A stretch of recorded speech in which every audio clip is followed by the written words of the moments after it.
Vamos a entrar en materia esta noche. Vamos a gozarnos. Bienvenidos. Dios les bendiga a todos los que no he podido saludar. Les amo y les doy gracias por estar aquí. Y gracias por lo que va a hacer el Señor esta noche. Y ciertamente ya empezó, como dice la pastora. Vamos a hablar hoy de Dios desea revelarse al mundo entero, pero lo quiere hacer a través de la iglesia, que somos nosotros. Y voy a empezar con estas citas bíblicas rápidamente antes de entrar cómo se revela el reino de Dios. En Efesios 3:10, pero empezando en el versículo 8, Efesios 3:8, entonces, por favor, Gabriel, a Joshua. 3:8, correcto. Dice lo siguiente: a mí que soy menos que el más pequeño de todos los santos. Este es Pablo hablándole a la iglesia de Éfeso. Me fue dada la gracia de anunciar entre los gentiles el evangelio de las inescrutables riquezas de Cristo. Quiere decir que Pablo, que más adelante vamos a estar hablando de él, fue utilizado de parte de Dios cuando él era enemigo de la iglesia. Dios se le revela de tal manera que se cae del caballo y queda ciego, y el resplandor de su poder fue tan grande que todos se cayeron, incluyendo a Pablo, los soldados que andaban con él, se cayeron al piso y él quedó ciego. Y ese detalle es importante porque después de esto él empieza a escribir el reconocimiento de humildad después de ser un hombre de mucho poder, orgulloso, prepotente. De momento esta experiencia lo hace reconocer y le dice, el Señor le dice, Pablo, dice el original, Saulo, Saulo, ¿por qué me persigue? En hebreo es Pablo. Y entonces el Señor le dice, dura cosa te es dada ir contra el aguijón. Por eso es que él habla del aguijón, pero más tarde, si nos da tiempo, vamos a hablar de eso. Y es interesante porque eso hace un cambio de personalidad, de ser un arrogante, de ser una persona que se creía prepotente en todo. Hablaba 5 idiomas. En aquel entonces eso es mucho decir. Ciudadanos romanos del Imperio Romano, que es como decir en el entonces, hace unos años atrás, ser ciudadano de Estados Unidos, de Norteamérica, que entra con el pasaporte a cualquier país. Pues él era romano. O sea que tenía todo en la mano y dominaba. Y era graduado de la escuela de Gamaliel, dice la palabra. O sea que conocía las escrituras bien, pero no se había convertido. ¿Se da cuenta? Entonces Dios lo tumba del caballo.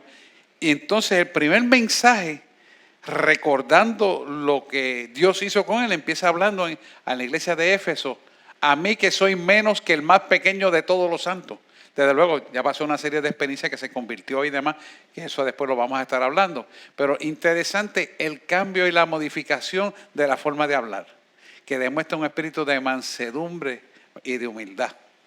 Me fue dada esta gracia de anunciar a los gentiles. Quiere decir que prácticamente Pablo es el que escribe, usado por Dios, el Nuevo Testamento para nosotros que somos los gentiles.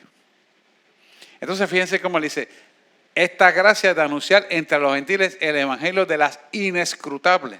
O sea, que no se pueden contar las riquezas de Cristo. Y el 9 le sigue diciendo a la iglesia de Éfeso, y de aclarar a todos cuál sea la dispensación del misterio escondido de los siglos en Dios, que creó todas las cosas. Cuando él dice misterio, son las cosas nuevas que nosotros como gentiles vamos a descubrir para que podamos visualizar los tiempos que están aconteciendo y las cosas nuevas que vienen con los tiempos. Por eso usted ve que cuando van pasando los tiempos, el libro de Apocalipsis nos va revelando cosas más nuevas que van a ocurrir y sabemos lo que van a ocurrir, que 50 años atrás no le había sido revelado a la iglesia. Pero como Dios revela en el tiempo perfecto, nos es revelado ahora.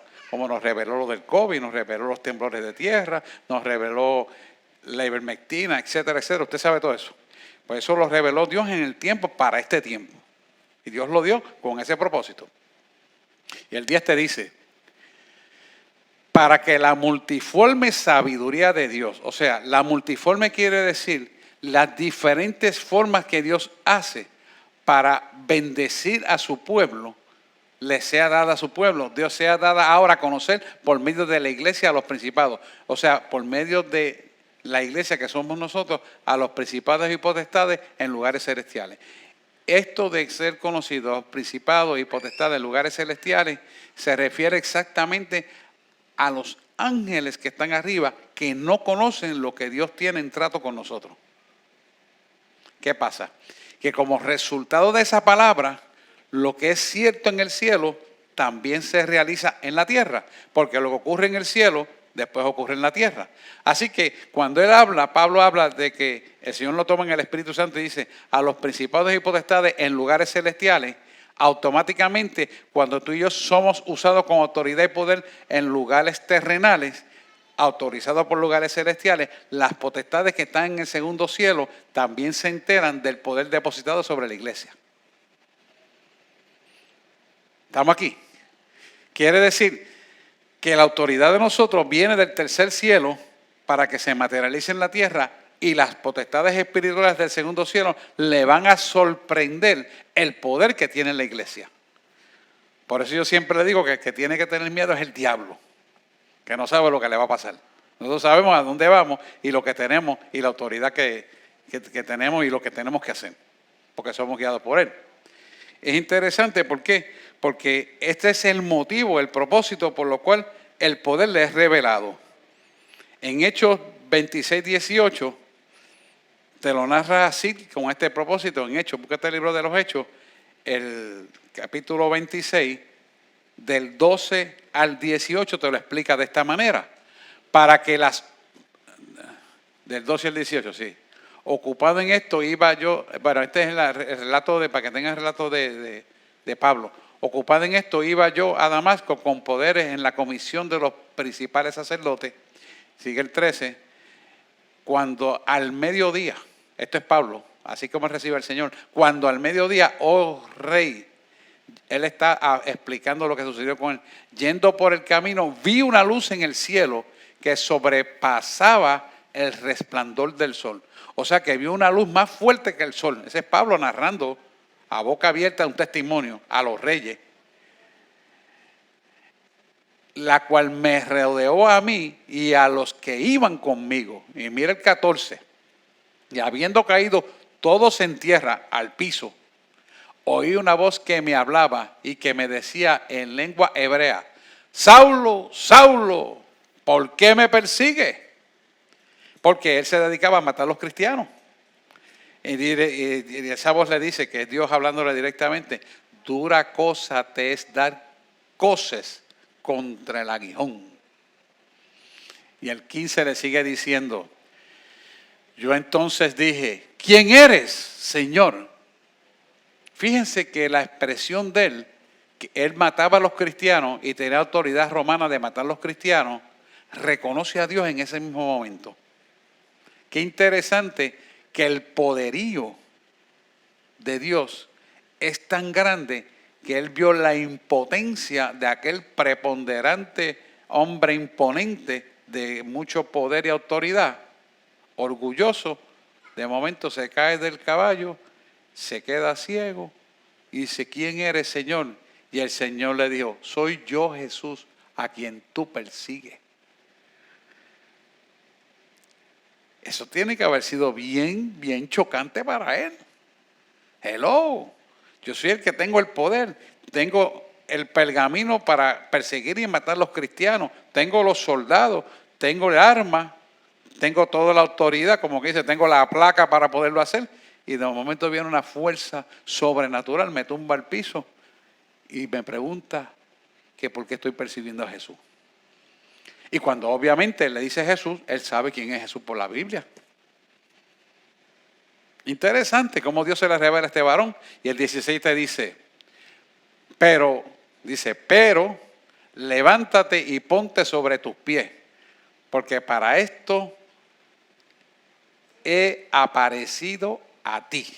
O sea que he venido a buscarte a ti. Y dice, para ponerte por ministro y testigo de las cosas que has visto y de aquellas que me apareceré a ti. Ahí le demuestra la suficiencia, el poder y la autoridad que Dios tiene en la tierra y en el mundo entero. Y el 17, mira cómo te habla. Librándote de tu pueblo y de los gentiles a quien ahora te envío. O sea, lo envía al pueblo que él está persiguiendo y matando. Entonces lo envía ciego. Mira lo que dice el 18. Para que abras tus ojos, para que se conviertan de las tinieblas a la luz y de la potestad de Satanás a Dios, para que reciban por fe que es en mí perdón de pecado y herencia entre los santificados.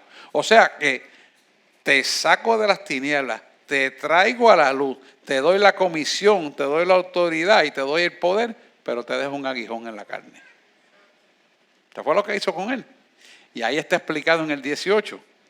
Es interesante porque cuando uno busca en 2 de Corintios 12, Joshua, perdona que no te pude dar los versículos hoy, 2 de Corintios 12, del 1 al 12, vemos el significado importante de esto. Porque aquí vamos a ver en detalle lo que es la cruz en sí. 2 de Corintios 12, del 1 al 12. Muy bien. Gracias. Ciertamente no me conviene gloriarme. Este es Pablo hablando de la iglesia de Corinto, después de la experiencia. No me conviene gloriarme, pero vendré a las visiones y a las revelaciones del Señor. Vamos a seguir corriendo hasta el 12 para que usted tenga una idea de lo que es esto. Conozco a un hombre en Cristo que hace 14 años, si en el cuerpo no lo sé, si fuera del cuerpo no lo sé, Dios lo sabe, fue arrebatado hasta el tercer cielo. Eso fue cuando Pablo lo llevó al tercer cielo. Él no lo sabe explicar, ¿ves? Porque no sabe que es el cuerpo glorificado, se queda el muerto corruptible ahí, la carne que es pecado, pero el cuerpo espiritual lo lleva al cielo. Que así va a ser en el arrebatamiento, nada inmundo va a subir para allá. Dice, y yo conozco a tal hombre, está contando, si en el cuerpo o fuera del cuerpo no lo sé, si Dios lo sabe. Y el 4 te dice, que fue arrebatado al paraíso, que es el cielo, donde oyó palabras inefables que no le es dado al hombre expresar. O sea, no le es dado a reconocer. Por eso yo le digo a ustedes que hay colores en el cielo que yo no tengo nombre para explicarlo. De los colores que hay. Porque no tengo el conocimiento. Ay, sí, de paso, dice Pablo. Dice 5. De tal hombre me gloriaré, pero de mí mismo en nada me gloriaré, sino en mis debilidades. O sea, cambia la dinámica de querer ser preponderante y prepotente a un hombre completamente dependiente de Dios. Sino en mis debilidades. Mira lo que sigue diciendo el 6.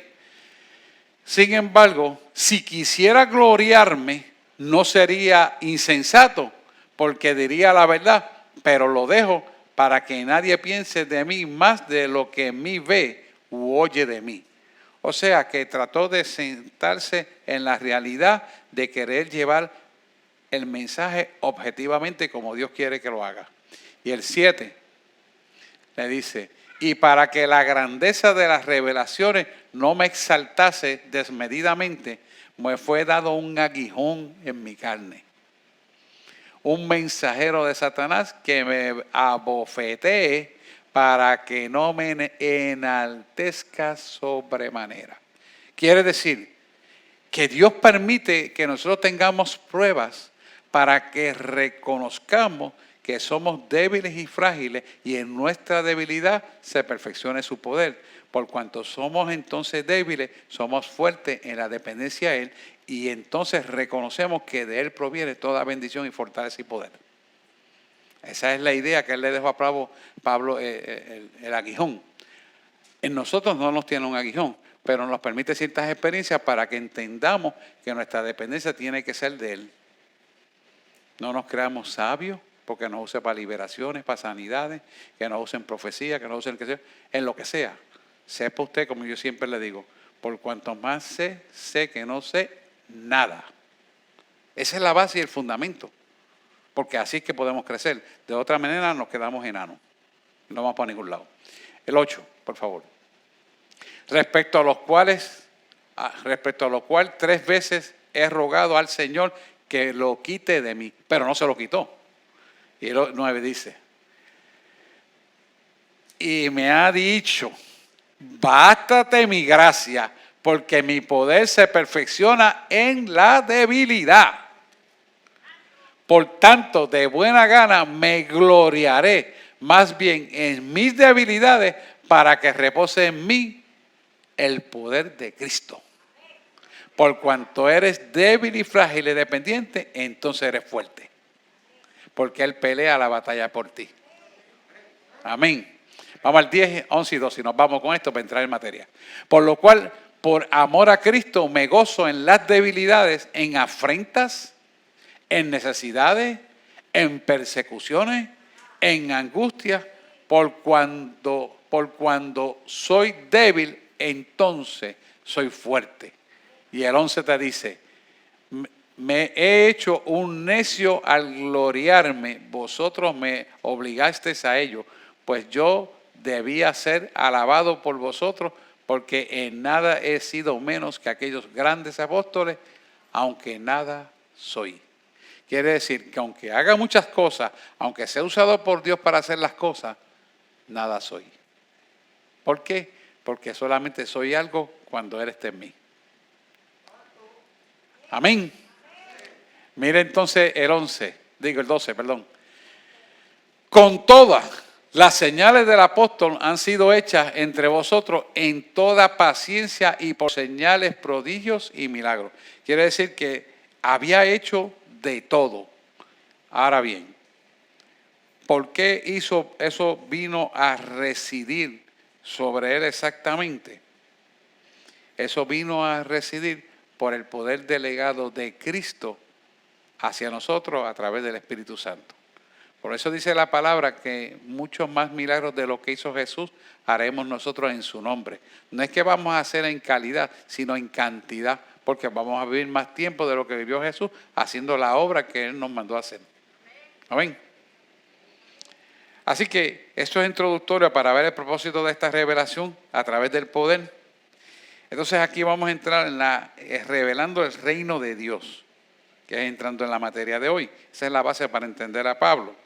Jesús combinó la proclamación del reino de Dios con su demostraciones de poder, y lo hizo con Pablo y los apóstoles.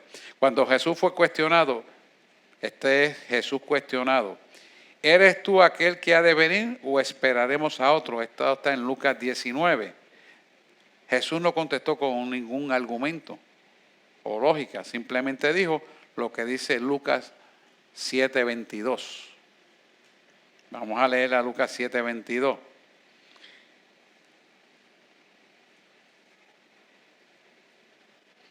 Y respondiendo Jesús le dijo, id y haced saber a Juan lo que habéis visto. Quiere decir a los discípulos que Juan el Bautista le mandó a preguntarle, Jesús le dio la contestación. No le digas que hice esto, aquello, lo otro, hice lo otro, sino dile lo que habéis visto que yo hago. Dice, haced saber a Juan lo que habéis visto y oído. Los ciegos ven, los cojos andan, los leprosos son limpiados, los sordos oyen, los muertos son resucitados y a los pobres les es anunciado el evangelio. A los pobres significa, en este no es pobre económicamente, ignorante. Significa a los ignorantes, a los que desconocen el poder. No es que son pobres económicamente. Les es anunciado el evangelio. Eso quiere decir que el poder del reino de Dios es demostrado en acción. Si usted no ve que en su iglesia hay una acción del poder de Dios y todo se ve en palabrería, coge el bulto y váyase, porque ahí Dios no está. El reino de Dios se establece en poder y autoridad. ¿Por qué? Porque cuando Dios toca a una persona, la toca de verdad. Cuando Dios hace un milagro, lo hace de verdad. Cuando Dios pone un mudo a hablar, habla de verdad. Cuando Dios sana a un autista, lo sana de verdad. Y usted lo ha visto aquí, porque es Dios. Y eso es importante que la iglesia tenga los ojos abiertos, porque Dios lo hace perfecto. Si no es Dios en el asunto, las cosas están incompletas. Y cuando es así, usted se da cuenta que el poder de Dios no está ahí. Por lo tanto, no es el sitio para no estar. Estamos viviendo una época de apostasía, una época de mucho engaño, de mucha mentira, y la iglesia tiene que estar percibida de las cosas.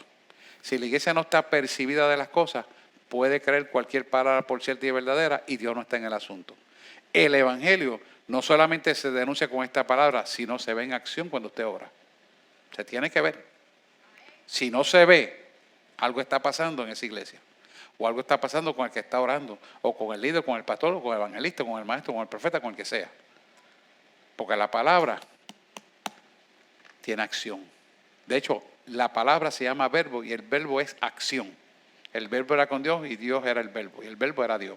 Acción. Amén.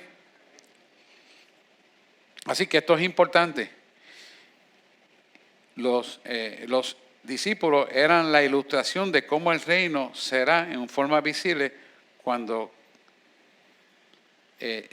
se establecen estos milagros, cuando se establecen las señales, milagros y prodigios, son la evidencia de cómo van a ser las cosas nuevas en el nuevo milenio, en el nuevo cielo, en la nueva Jerusalén, donde estaremos viviendo cuando Él nos lleve en el arrebatamiento. Y esto es importante que lo entendamos. ¿Por qué?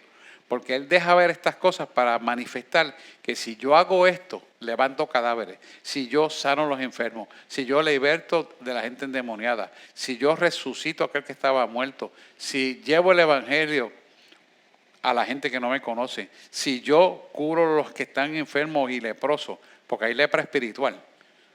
No crea que es lepra, actualmente nosotros no vemos lepra en la piel, aunque hay unos cuantos casos de lepra que se han levantado, son bien poquitos en el mundo. Pero la lepra más grande está en la iglesia por causa de no creer en el poder de Dios. Que esa es la lepra más grande, que es un pecado contra el Espíritu Santo. Y es interesante ver porque así es que Dios deja de mostrar que el Evangelio es poder de salvación. O sea, no es solamente palabrería, sino que tiene que haber una acción. La primera parte que vamos a ver aquí es la parte de echar fuera demonios, que indica una invasión de Dios en el reino de Satanás y su destrucción final. ¿Dónde está establecido el reino de Satanás? Sobre la tierra. El reino de esta tierra, el rey de esta tierra es Satanás. Pero el Dios del mundo entero, que incluye esta tierra, es el que tú y yo le servimos. Por lo tanto, el poder de Dios es más grande que todo lo que hay sobre la faz de la tierra. Vamos a empezar por Mateo 12:29. Mateo 12:29 nos trae una indicación clara de cómo Dios desplaza a Satanás. Dice, y esto es interesante porque en uno de estos, en el marco, en el próximo que le voy a relatar, fue lo que Dios me dio a mí para que me convirtiera en mi casa. Yo se lo voy a contar también. Se van a gozar, se van a reír, pero se van a gozar. Como yo me gocé y me sigo gozando. Porque ¿cómo puede alguno entrar en la casa del hombre fuerte y saquear sus bienes si primero no le ata? Quiere decir que si no le atas el hombre fuerte, ¿cuál es el hombre fuerte en la persona que no está convertida? El espíritu de oscuridad, porque todos nacemos en pecado. Podemos ser buenas personas, tener buenas costumbres, no robarle a nadie, ser buen proveedor, ser buen padre, buena madre, pero eso no significa que el Espíritu Santo esté en nosotros. Entonces, esto es importante que lo entendamos. Por eso necesitamos convertirnos a Cristo. Entonces te dice, porque ¿cómo alguno puede entrar en la casa del hombre fuerte? El hombre fuerte es el que capitanea tu mente, es el dueño de tu alma, es el que te hace a ti pensar de la forma que piensa, hablar de la forma que habla, decidir de la forma que decide y actuar como actúa. Ese es el dueño de tu alma. Todos nosotros nacemos en pecado. El que diga que no tiene pecado hace Dios mentiroso. Todos nacemos en pecado, todos. Aunque seamos hijos de cristianos, aunque seamos hijos de pastores. Yo no soy hijo de pastores, yo fui hijo de un masón. Mi papá era masón, ya usted sabe lo que es eso. El diablo puro. Era, yo soy de Dios. Pero él, que me engendró con mi madre, que era hija de María, del que sea católica, imagínese usted, tremenda combinación. Y sacar sus bienes. Quiere decir que el hombre fuerte y saquear sus bienes, primero no lo puede lograr si primero no le ata. ¿Qué quiere decir? Que cuando usted lleva a alguien en confesión de pacto, usted corta toda herencia espiritual que en el pasado lo vinculaba al reino en las tinieblas, porque todos tenemos una herencia espiritual de oscuridad. Pero después entonces usted tiene que atar el hombre fuerte, que es el que capitanea nuestro cuerpo, se tiene que ir fuera para que el Espíritu Santo tome lugar en nuestra alma. ¿Lo ven? Mira lo que me sucedió a mí cuando yo me convertí, porque yo me convertí en mi casa, mira esto. Marcos 3:27 fue lo que me dio a mí el Señor para que me convirtiera. Mira,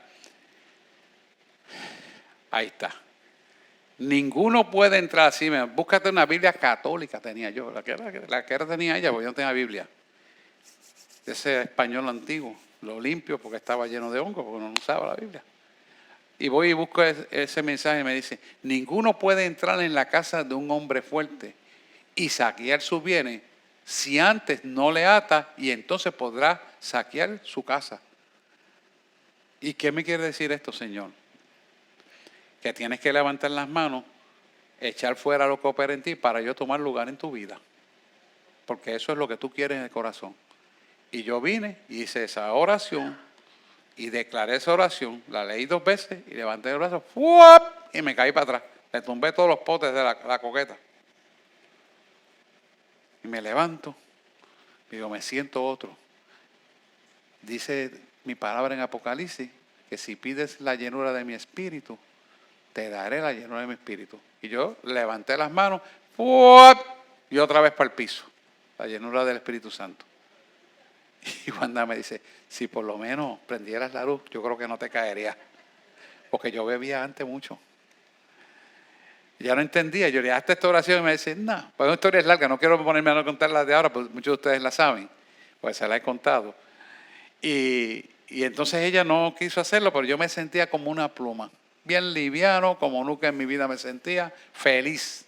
Y me acosté a dormir. Ese hombre fuerte que operaba en mí, que describe esa palabra, salió de mí, pero dejó una marca para que yo supiera que estaba dentro de mí. Porque cuando me levanto por la mañana, yo cojo el pantalón que había puesto en la silla y veo el screen succionado de adentro para afuera, como empotrado así, como un viento sopló de adentro para afuera y lo dejó. Y le digo, Wanda, ¿y quién estuvo anoche aquí? Y enseguida brinco yo, bueno, aquí no ha venido nadie. Eso tiene que haber sido lo que hay en ti. Y el Señor me dice, eso era lo que había en ti. Ella no sabe nada ni entiende. Claro que me había convertido era yo, ella no sabía. Y es la evidencia de la demostración del poder del Evangelio. Cuando me libertó a mí, cogió ese screen y lo dejó succionado en la ventana de adentro para afuera. Imagínense el viento de adentro para afuera, meter un screen en la ventana e incrustarlo así. Si habían demonios ahí o no. Eran potestades. No había una, ni dos, ni tres. Yo no sé ni cuántas. Para que eso pase, tenía que estar bien endemoniado, ¿sabes? Por eso se los cuento, para que usted entienda lo que es la conversión. Ninguno puede entrar en la casa de un hombre. La casa de un hombre fuerte es que es el templo del Espíritu Santo. Y saquear sus bienes, sacarte todo el orgullo, el intelecto, la prepotencia, todo lo que uno se cree que es. Porque todo eso operaba en mí. Se me ve así aquí ahora, pero si me conocían 40 años atrás, no era, o 35 años atrás, era otro. Imagínense que yo dictaba una conferencia y el orgullo mío era que tiraron una alfombra roja y al final un mozo con guantes blancos repartiendo champán de la viuda de Clicot celebrando la conferencia magistral que le dictaba yo a los médicos. Si había orgullo ahí. Basura. Basura. Pero eso era lo que a mí me gustaba y como me pagaban para hacerlo. Me pagaban un avión fletado, iba en primera clase, llevaban a nene chiquito y me lo cuidaban, me atendían todo, un taxi, bueno, todo tipo presidencial. Pues eso te daña la cabeza y no te hace conocer al maestro. Pero ya Dios me libertó de todo eso. Esto es un testimonio más largo, otro día se lo cuento, pero para que usted vea lo importante de lo que dice la palabra. Así que Dios me liberta de ese hombre fuerte y el Espíritu Santo toma lugar en mi vida y cambia mi vida gradualmente, porque esto es poquito a poco. Y uno va aprendiendo, primero empieza gateando, después se pone de pie, después empieza a caminar, después empieza a correr y así sucesivamente hasta que uno va creciendo en el Evangelio. Así que con paciencia. Amén. Poquito a poco. Fíjense que dice Lucas 11, 21. te lo explica lo mismo de otra manera. Quiero hacerlo de manera de enseñanza, porque es importante que usted lo pueda visualizar. Cuando el hombre fuerte armado guarda su palacio, palacio ahora significa casa, el cuerpo, en paz está lo que posee. Quiere decir, si el hombre fuerte que está armado guarda su palacio en paz, está lo que posee.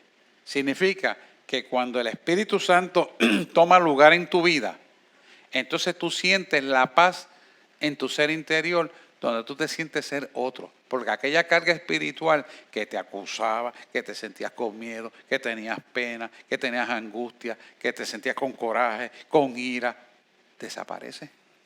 Porque eso es obra de Satanás, que opera en el alma no redimida. Cuando entra el Espíritu Santo, lo que posees es el poder de Cristo. Hay paz contigo y tú te sientes nuevo, te sientes redimido, te sientes como una pluma de gallina que flota en el aire y se queda flotando ahí. Amén. ¿Lo pueden ver? Así es que es esto. Mira cómo te lo está diciendo Juan 12:31. Y esto lo traigo porque el pecado tenemos que saber claramente qué es el pecado. Ahora es, Juan 12:31 te dije, ¿sí, verdad? Sí. Ahora es el juicio de este mundo. Ahora el príncipe de este mundo será echado fuera. Esta porción de Juan 12:31 nos está enseñando que cuando Jesús toma lugar en nuestra vida, el juicio anticipado que ya dictaminó en Apocalipsis contra Satanás, se empieza a juzgar a nuestro favor por abrirle la puerta al Espíritu Santo dentro de nosotros. Explico. Esto está abierto a preguntas, porque yo sé que tienen que entender bien el concepto. Cuando nosotros no hemos venido a Cristo, o nos hemos apartado, o no lo hemos buscado en espíritu en verdad completamente como tiene que ser, nosotros está operando tinieblas. Tinieblas son facultades de Satanás en nuestra alma. Cuando el Espíritu Santo entra, porque le abrimos la puerta y hacemos la oración de pacto con el Señor y la creemos de corazón, entonces Él hace un juicio contra Satanás y le dice, ¿sabes qué? Tienes que irte de ese cuerpo porque me confesó a mí y es mi propiedad. Te tienes que ir, Satanás. Y entonces el juicio anticipado, que dice Apocalipsis que juzgará, nos juzga anticipadamente a nosotros cuando nos llama y toma lugar en nuestra vida. Yo no sé si a usted le pasó, él me llama un montón de veces y yo no hacía caso. Uno es cabezón, hay que admitir que uno es cabezón. Yo no sé si a usted le ha pasado, pero por lo menos yo lo admito que fui cabezón. Por ignorante, ¿verdad? Porque todo es por ignorancia. Porque si llegamos a saber la verdad, yo lo único que me arrepiento es no haberme convertido desde niño. Hubiera sido mejor. Pero fui cabezón. Los cantazos enseñan, hermano. Lo importante es que nos tenemos que dar cuenta y crecer. Y que estamos vivos y a tiempo. Que eso es lo importante. Ah, Juan. Y significa que ese juicio es el Espíritu Santo tomando lugar, se desplaza Satanás porque el juicio ya está a favor de nosotros. Ahora el príncipe de este mundo será echado fuera. Quiere decir que ya lo que operaba en nosotros no tiene parte ni suerte y está entronizado el poder de Dios. Y nosotros tenemos que cuidar ese poder de Dios, el Espíritu Santo entre nosotros, con temor y temblor para no contaminarlo. Porque estamos en la época de la apostasía, que es donde quiere el enemigo contaminarnos para evitar que el príncipe que fue juzgado y sacado fuera de nosotros no vuelva, ¿verdad? Dios no quiere que vuelva, pero el príncipe de la potestad del aire quiere volver y buscará artimañas, como son la apostasía y de diferentes entidades espirituales, para tratar de meterse en nuestra vida, ya sea porque tengamos ira, cólera, contienda, rencor, falta de perdón, etcétera, etcétera, etcétera. Él usa cualquier excusa para tener potestad legal del pecado, tocarte en tu alma y gritarte lo que Dios te dio. Por eso nosotros, una vez nos convertimos, tenemos que cuidar, como dice Pedro, con temor y temblor nuestra salvación. Y dice la palabra, la recomendación última, me acuerdo este domingo, el último verso que decía que sin santidad nadie verá al Señor. Y la santidad es temor al Señor. temor al Señor porque conocemos la palabra y nada que es contra esta palabra lo vamos a hacer. ¿Por qué? Porque entonces abrimos las puertas al pecado y el pecado toma lugar en nosotros y nosotros cambiamos nuestra forma de hablar, de pensar, de actuar, nuestra forma de ser con los demás. Nos comportamos de una forma egohiriente, a veces egolesiva, a veces mandona, criticona.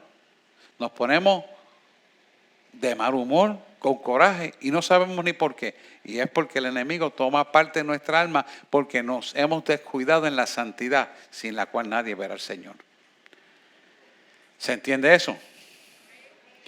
Y esto es importante porque es la primera parte que yo quiero traerle a ustedes como entrenamiento para vivir en santidad, en poder y autoridad.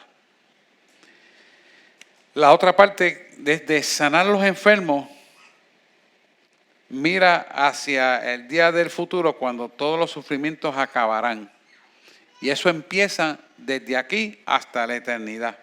En Apocalipsis 21:4 podemos ver que la manifestación de ese poder empieza aquí en la tierra y continúa en la eternidad, en el nuevo milenio. Dice la palabra que nos conoceremos tal y como fuimos, pero allí no habrá pecado, es diferente. Dice, enjugará Dios toda lágrima de los ojos de ellos y ya no habrá más muerte, ni habrá más llanto, ni clamor, ni dolor, porque las primeras cosas pasaron. Vamos a explicar esto. Usted viene a Cristo, como yo vine a Cristo, ya automáticamente pasamos de muerte a vida. Y de vida, que estamos en Cristo, ya significa vida eterna, porque ya no morimos, porque nuestra alma y nuestro espíritu quedó sellado por el poder redentor de la sangre del Cordero. ¿Qué es eso? La sangre que se derramó en la cruz del Calvario por nuestros pecados, por nuestros delitos, por nuestras transgresiones y enfermedades, se derramó en favor de nosotros. Aceptamos a Jesús como nuestro Salvador, automáticamente recibimos el don de la salvación, que es un regalo de Dios, y pasamos de muerte que estamos a vida y continuamos nuestra vida en la eternidad cuando suene la trompeta. Y si muriéramos por un accidente o por cualquier muerte de enfermedad, estamos vivos para Cristo, aunque el cuerpo irá al polvo de donde vino, nuestro cuerpo espiritual está en el paraíso. Lo mismo pasa con los niños cuando mueren. Lo mismo pasa con las tribus africanas que son ignorantes, que no conocen la verdad de Cristo, no lo llegaron a confesar, nunca lo conocieron. Dios lo toma por inocente, también están en el paraíso. ¿Lo ven? Igual. Si un niño muere, está en el paraíso, porque no le es contado por su inocencia ningún pecado. Ahora, después que el hombre cobra conciencia de pecado y tiene conciencia porque conoce esto y peca, ahí se lo van a contar. Porque el que mucho se le da, mucho se le exige, dice la palabra. ¿Entiendes? Es diferente. Así que vemos cómo el futuro de todo sufrimiento aquí se empieza a acabar una vez usted se convierte a Cristo. Y dice, pero ¿cómo va a ser si ahora yo me convertí a Cristo y se han levantado los problemas uno tras otro? Sí, es verdad. Se van a levantar, pero ¿sabes qué? Tú vencerás cada problema. ¿Por qué? Porque la pelea no es tuya, es de Él. Entonces nosotros aprendemos a batallar en nuestra debilidad como Pablo, en nuestra fragilidad, para que se perfeccione el poder de Él en nosotros. Ya no insultamos, ya no pateamos, ya no tiramos puertas, no discutimos con nuestras esposas, sino que hablamos hasta que haya una comprensión y oramos y presentamos nuestras dificultades para que Dios trabaje con esas dificultades y entonces caminemos en la bendición que Él nos quiere dar. Y a la pelea Dios por nosotros. Otras manifestaciones de su poder en el reino de Dios que está ya aquí con nosotros en la tierra es la provisión milagrosa de comida que nos cuentan un día cuando toda necesidad humana se acabará.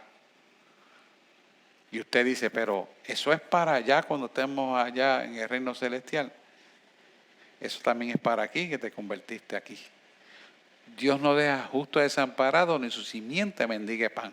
Podrá haber escasez, podrá venir lo que venga, pero los hijos de Dios siempre tendrán provisión.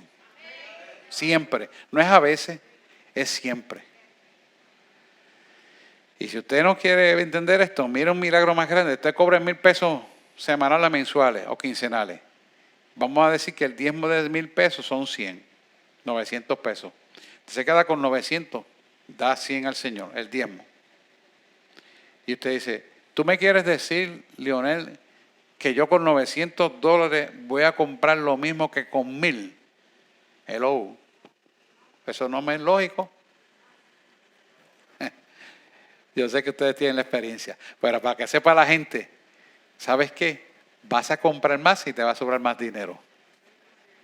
Porque Dios, hay una predicación, búsquela, la matemática de Dios, lo explico por versículos bíblicos, cómo es eso que ocurre. Malaquías 3:10, se lo cantó Juan ahorita, dice, probadme en esto, si no abriré la ventana de los cielos hasta que se sobreabunde. Y el versículo 11 de Malaquías 3:10, 11 dice, y detendré al devorador. Reprenderé al devorador. Mira, yo se lo puse ahí. Reprenderé también a vosotros al devorador y no os destruirá el fruto de la tierra y de vuestra vid en el campo será estéril, dice el Jehová de los ejércitos. Y esto es interesante, ya que yo se lo puse completo, lo quiero para que usted lo pueda ver. Reprenderá al devorador, ¿verdad?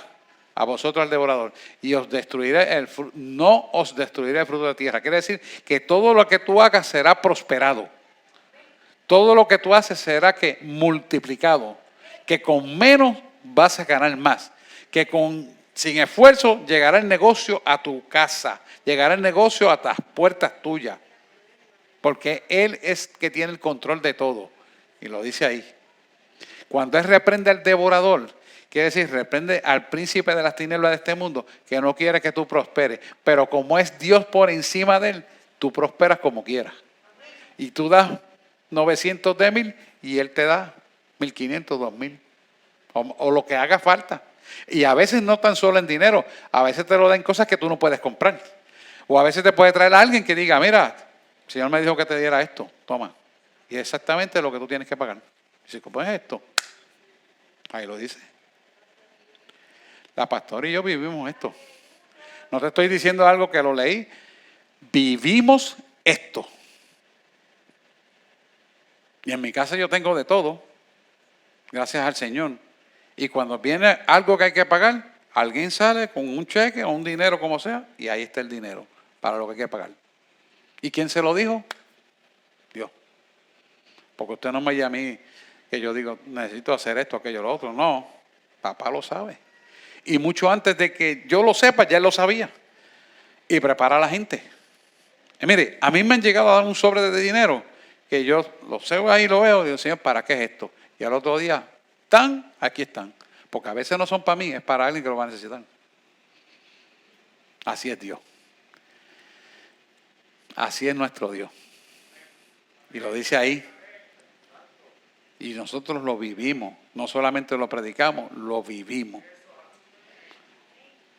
Destruir el fruto de la tierra, ni vuestra vid ni el campo será estéril. El campo estéril significa que todo lo que tú siembres, y no necesariamente tiene que ser en tierra, hay veces que tú siembras en una persona X cantidad de dinero para que sea próspero o arregle el carro o haga lo que sea. Y ahí sembraste. Eso es campo estéril. Haré que el campo no sea estéril, dice Jehová de los ejércitos. Y así un sinnúmero de cosas, por lo cual usted ve que sus ofrendas, como ahorita decía Juan o José Luis, no es en vano lo que usted le da al Señor. Nosotros tenemos por costumbre dar más del diezmo, pero no lo hago para que me dé más. Es para yo sentir el gozo de poder dar. Y cada vez que yo recibo algo, digo, Señor, gracias porque tengo para darte algo. Así es. Así mismo como pasó en el Antiguo Testamento.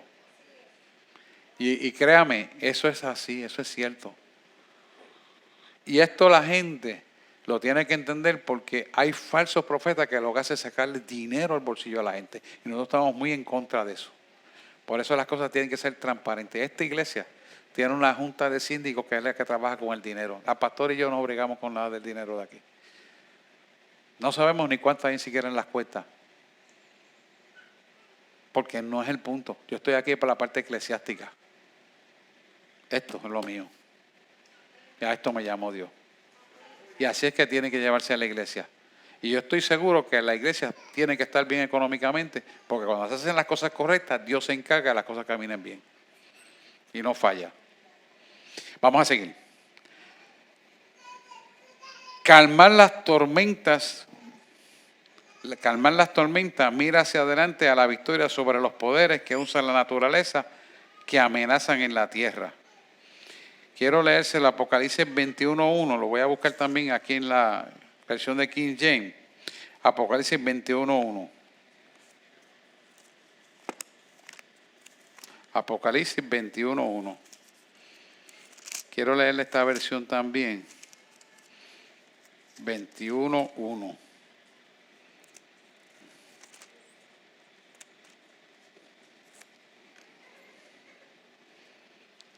Ajá. Y vi un cielo nuevo y una tierra nueva. Esto, el cielo nuevo y una tierra nueva, esto en griego se llama el kainos y significa frescura con respecto a las edades que vienen, ¿verdad? Cuando sea terminado serán nuevos como evidentemente serán, porque estamos hablando de cielos nuevos y tierras nuevas. Dice, porque el primer cielo y la primera tierra se fueron. Se refiere a la creación original, ¿verdad? Que se fue eliminada por el pecado y ha fallecido. Y entonces viene lo que se llama el parajamai, que significa la tierra nueva con cielos nuevos en griego. Eso quiere decir que pasará de una condición a otra, quiere decir de una condición de pecado a una condición nueva.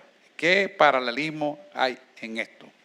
Es lo mismo que cuando recibimos a Cristo en estos cuerpos, salimos del andamiaje del pecado que nos era asediado, que nos tomaba a nosotros el alma pesada, nos sentir las emociones devastadoras, desgastadoras, de maltrato, cansancio, de ira, de congoja, de pena, de tristeza.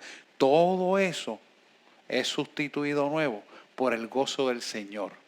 Y cuando entramos en el gozo del Señor, es exactamente lo que está hablando en Apocalipsis 21.1. Dice, vi un cielo nuevo y una tierra nueva, porque el primer cielo y la primera tierra pasaron. Quiere decir, todos los pecados te fueron perdonados, y ahí todas las cosas son hechas nuevas. Es una condición que comienza en nosotros como nuevos creyentes y se va a manifestar visualmente en la tierra prometida en el milenio. Quiere decir que cuando usted se convierte a Cristo y ha renovado su alma, usted está pisando el terreno nuevo similar al estado de ánimo que usted tiene, lo tendrá cuando estemos en el cielo y la tierra nueva. ¿Se lo entienden eso o no? Vamos a ver. Hay un micrófono ahí, no preguntan nadie, yo me creo que usted lo está entendiendo, a lo mejor se va con duda. No. El estado de ánimo emocional, el alma es el asiento de nuestras emociones, ¿verdad? Cuando el alma libera las emociones negativas que nosotros tenemos por las pocas vergüenzas que nos hace el mundo, por las cosas que hemos vivido, por las metidas de pata que nosotros hacemos todos, porque nadie es perfecto, hermano. Eso tiene un peso almático que está dentro de nosotros que lo cargamos en la espalda. Pero cuando tú vienes a Cristo, Él te hace y te perdona todos esos pecados. Dice la palabra que te los quita y lo echó al fondo del mar y jamás nunca se acordó. Por lo tanto, te los quita y tú te sientes libre.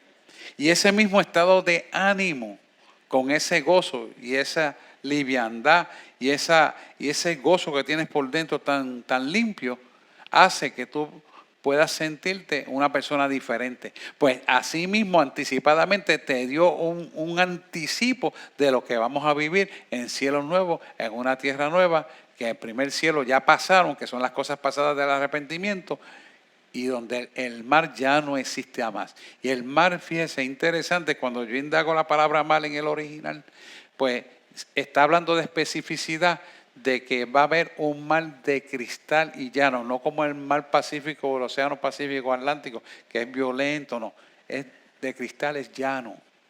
¿Por qué? Porque todas las cosas son suaves y apacibles y son de gozo y de paz.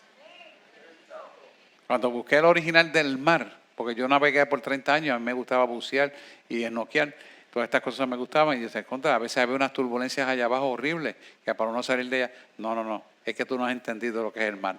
El mar que yo estoy hablando que es otra cosa. Y empecé a estudiar esto, por eso es que hay que escudriñar todo esto. Es un mar de cristal, por lo tanto la palabra mar no es la traducción. Debieran haber puesto cristal. Pero si pone cristal, menos vamos a entender. Así que el traductor está bien para el entendimiento de esta época. Calmar las tormentas, mira delante la victoria sobre los poderes que usa la naturaleza para amenazar la tierra. Significa que todo aquello que se va a levantar, tú lo vas a poder ver antes que se levante preventivamente y vas a poder saber que cuando se levante eso, tienes quien pelea la batalla por ti y tú vas a seguir en paz, no importa qué. Y nadie te va a perturbar. Y tú oras y las cosas ocurren. Tú oras y tú ves las bendiciones. Pueden tardar porque no tiene que ser Dios inmediatamente hacer lo que tú mandas enseguida. Dios tiene propósito en cada persona. Hay gente que tiene que pasar por unas situaciones que tú dices, pero ¿por qué? ¿Por qué? ¿Por qué? Porque es necesario para madurar, porque es necesario para crecer, porque es necesario para que entonces sea salva, porque es necesario para que tenga entendimiento de lo que no ha visto. Entonces todas estas cosas son necesarias que pasen y a veces no las entendemos. Pero luego veremos por qué tiene razón de ser, porque Dios no se equivoca en lo que hace.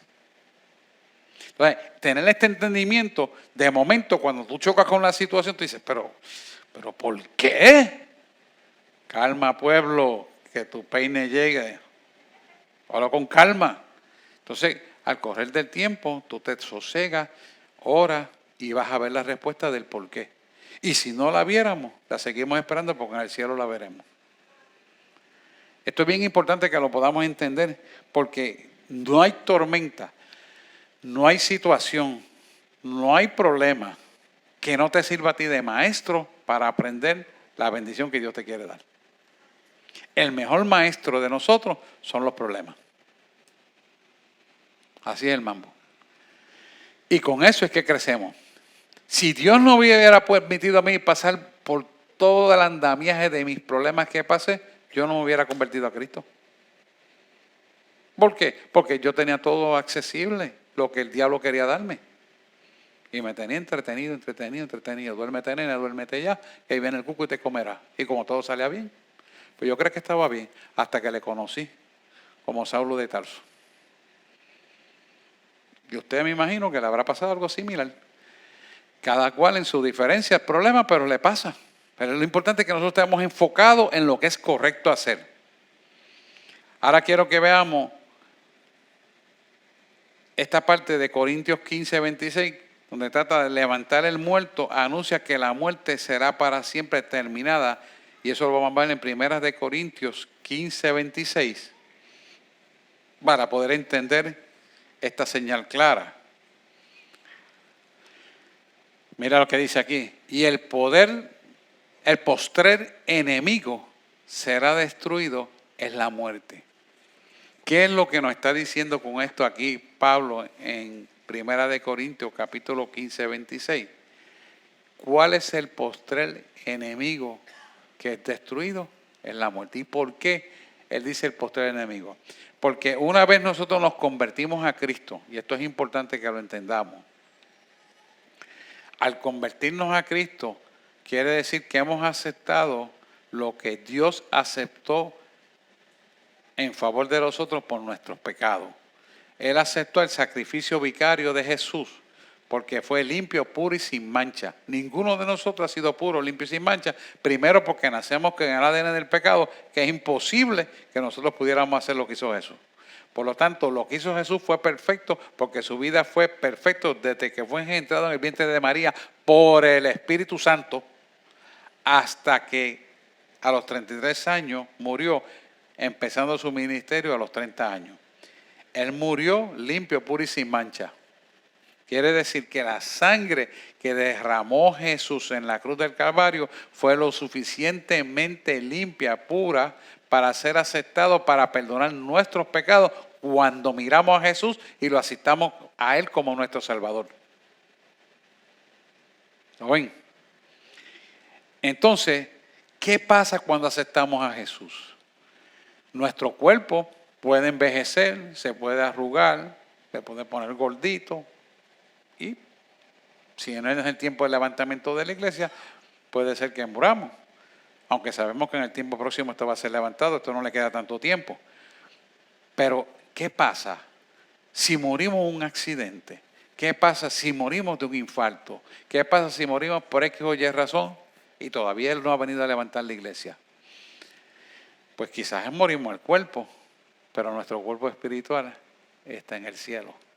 Por lo tanto, el postrer aguijón de la muerte, ya cuando te conviertes a Cristo y vives en santidad, está destruido, porque estás vivo eternamente.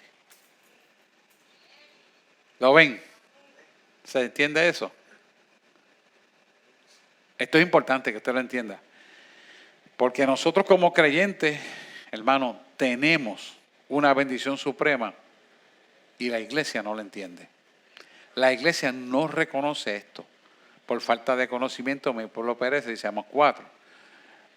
Si nosotros entendiéramos que nosotros estamos vivos eternamente, escucha esto bien, y a este punto es importante, ya nosotros no nos preocuparíamos tanto de las pocas vergüenzas que nos hacen, de las traiciones y las cosas que nos hacen que nos duelen tanto.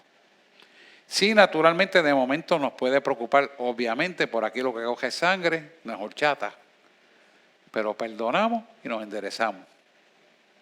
Pero sabemos que se levanta la obra de maldad con nosotros para romper la santidad, para que el postrer enemigo, que es la muerte, no la podamos vencer.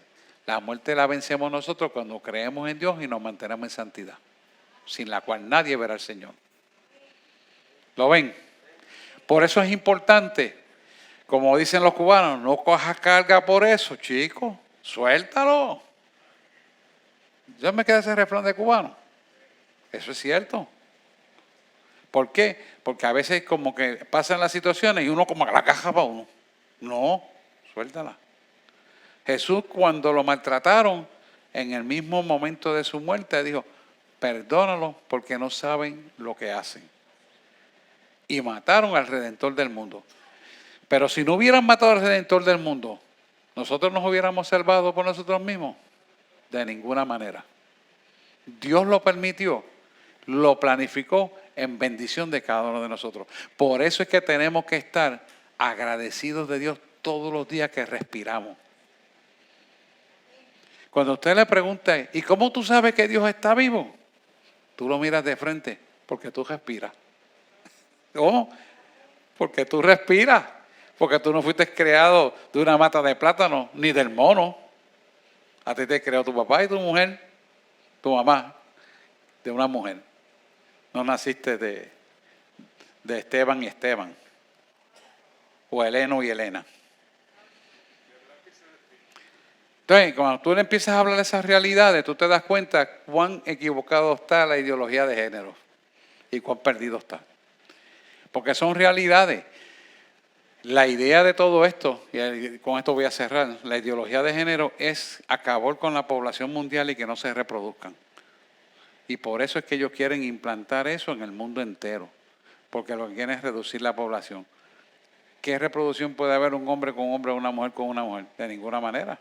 Pues la idea de todo esto es mermar la población, por ese lado. Por otro lado, con todas las cosas que están haciendo, que no vamos a hablar de eso, también es todo para mermar la población. Al fin y al cabo, lo que quieren ellos es reducir la población para entrar a un estado que dijimos el otro día, que es un régimen totalitario. Eso ustedes lo saben, no quiero hablar de eso. Así que sepa usted que Dios no se equivoca en lo que está diciendo. Y el postrer enemigo que será destruido, que es la muerte, una vez vienes a Cristo, ya es destruido porque has recibido al Señor y tienes vida eterna en Cristo Jesús, Señor nuestro. Amén. Pues vamos a dejarlo aquí porque me toca confirmar la palabra y es más largo con señales y maravillas y prodigios para entonces el próximo martes continuar. Y quiero despedirme y orar, pero no quiero despedirme sin orar por ustedes que están por internet. ¿Hay alguna pregunta? ¿Estamos al día? Pues vamos a orar. Vamos a ponernos en pie y vamos a despedirnos. Y aquellos que están por internet, si usted también tiene alguna duda, sírvase a escribir, que le estaremos contestando cualquier duda. Amantísimo Dios y Padre Celestial, te damos gracias en esta noche, Señor, por la oportunidad de dar esta enseñanza, de podernos cimentar sobre la roca sólida que es Cristo y poder, Señor, llevar a cabo tu palabra tal y como está escrita. Nosotros no tenemos duda de esta palabra porque es cierta y verdadera. Te pedimos que tu guianza no nos abandone, que por el contrario cada día busquemos más tu rostro, busquemos más que te plasme en nuestra alma y conocerte a ti cada día más. Te damos gracias por el sacrificio que hiciste en la cruz del Calvario por cada uno de nosotros. Te damos gracias por Jesús. Ahora, Señor, llévanos con bien a nuestras casas y permite, Señor, que cuando nuestro cuerpo descanse, nuestro cerebro y nuestro cuerpo pueda descansar, pero nuestra alma y nuestro espíritu estén en adoración a ti.